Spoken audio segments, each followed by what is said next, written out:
ఆదిత్యాయ చ సోమాయ మంగళాయ బుధాయ చ గురుశుక్ర శనిభ్యశ్చ రాహవే కేతువే నమః. ఓం శ్రీ గణేశ శారద మాతృశ్రీ గురుభ్యం నమః. మిత్రులారా, ఈరోజు మనం కుంభరాశి వారి ఏప్రిల్ నెల 2026 గోచార ఫలాలు తెలుసుకుందాం.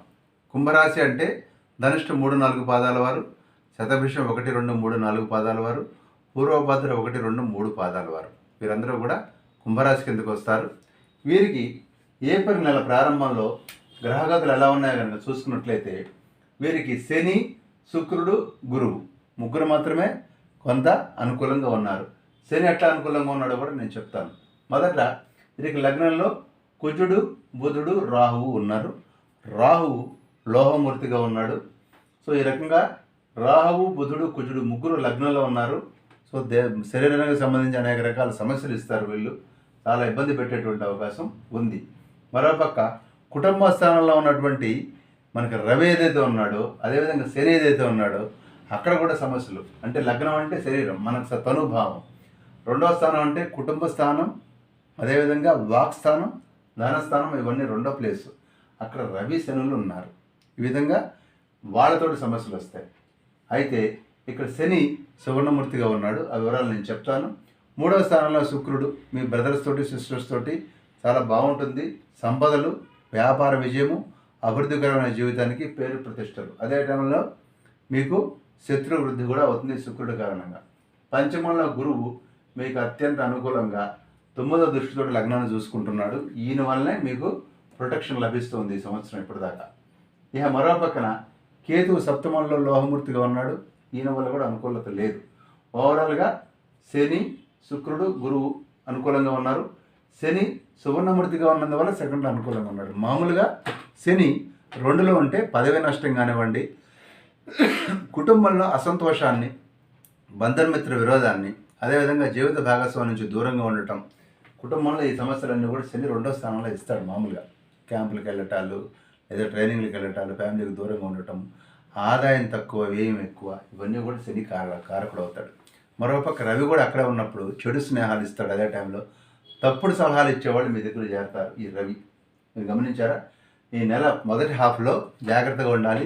తప్పుడు స్నేహాలు ఇచ్చేవాళ్ళు, అదేవిధంగా చెడు స్నేహాలకి అవకాశం ఉంది, తగాదాలు ఉంటాయి, ఆలోచన చెడగొట్టే వాళ్ళు తయారవుతారు ఈ రవి కారణంగా. So you should be very very cautious ఈ సందర్భంలో. మరోపక్క శని 2లో ఉన్నప్పుడు కూడా నేను చెప్పినట్లుగా కొన్ని సమస్యలు వచ్చినా సువర్ణమూర్తి కాబట్టి ఆయన రక్షిస్తాడు. శుక్రుడు 3వ స్థానంలో నేను చెప్పినట్టుగా అభివృద్ధికరమైనటువంటి జీవితానికి ఈయన హెల్ప్ చేస్తాడు. గురువు పంచమంలో ఉన్న సందర్భంలో ఈయన మెయిన్గా శుభాన్ని, కార్యసిద్ధిని, ఐశ్వర్యాన్ని, ఆభరణ లాభాన్ని, సంతోషాన్ని, బంధు సౌఖ్యాన్ని, తీర్థయాత్ర, వివాహ సౌఖ్యాన్ని, అదేవిధంగా శుభకార్యాలు, అన్నిట్లో విజయము, పుత్రవృద్ధి, విద్యా విజ్ఞాన ప్రాప్తి, సాంఘిక ఆర్థిక కార్యక్రమాల్లో, ఆధ్యాత్మిక కార్యక్రమాల్లో పాల్గొనటం, మత గురువులతోటి చక్కగా సజ్జన సాంగత్యం, అదేవిధంగా అధికారుల యొక్క అనుకూలత, పెద్దలతోటి మంచి పేరు సంపాదించడం, బాసుల దగ్గర నుంచి మీకు అత్యంత అనుకూలమైనటువంటి స్థితి ఈ గురువు పంచమంలో ఉన్న సందర్భంగా జరుగుతుంది. అదేవిధంగా నేను చెప్పినట్టుగా కేతువు మీకు సప్తమంలో ఉన్న సందర్భంగా కళత్రం అంటే స్పౌస్కి, భార్య లేదా భర్తకి కొంచెం హెల్త్ ప్రాబ్లమ్స్, ఫ్యామిలీ నుంచి దూరంగా వెళ్ళడానికి ఇక్కడ 2లో ఉన్నటువంటి రవే కాకుండా సప్తమంలో ఉన్నటువంటి కేతువు కూడా కారకుడు అవుతున్నాడు. అయితే ఈ పరిస్థితి 1వ తారీఖు నుంచి 10వ తారీఖు దాకా ఇప్పుడు నేను చెప్పినటువంటి పరిస్థితి ఉండగా, 10వ తారీఖు నుంచి 13వ తారీఖు వచ్చేసరికల్లా మీకు బుధుడు కొంత అనుకూలంగా వచ్చి 2వ స్థానంలోకి వచ్చి కొంత విద్యా వినోద గోష్ఠిని, కొంత ఆరోగ్యాన్ని, సుఖాన్ని, లాభాన్ని కూడా ఈ గురువు మీకు ఇస్తే 14వ తారీఖు వచ్చేసరికల్లా రవి కూడా మీకు అత్యంత అనుకూలమైనటువంటి స్థితికి చేరుతున్నాడు. ఈ 14 నుంచి దాదాపుగా నెలాఖరు వరకు, అంటే దాదాపు 29వ తారీఖు వరకు, అంటే సెకండ్ హాఫ్ ఆఫ్ 15 డేస్. ఈ 15 డేస్ కూడా మీకు దాదాపు 8 గ్రహాలు ఇప్పుడు నేను చూపిస్తుంటే చంద్రుడు తప్ప ఈ 8 గ్రహాల్లో 5 గ్రహాలు మీకు అత్యంత అనుకూలమైనటువంటి స్థితిలోకి వస్తున్నాయి.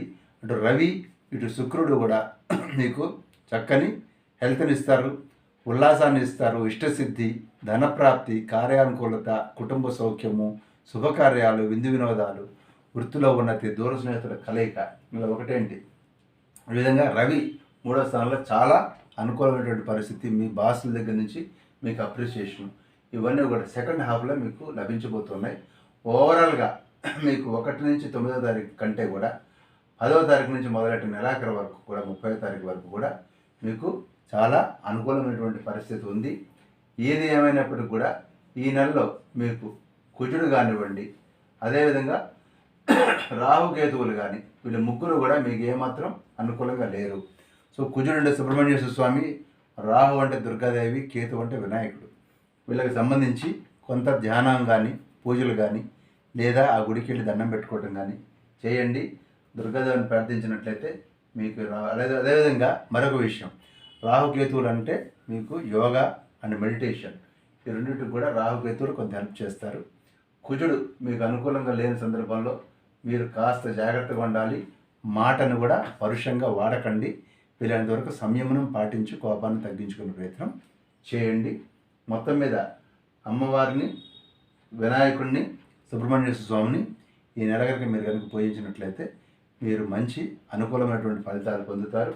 అదేవిధంగా శని సువర్ణమూర్తి అయినా కానీ 2లో ఉన్నాడు కాబట్టి ఎందుకైనా మంచిది మార్నింగ్ వాక్ చేయండి.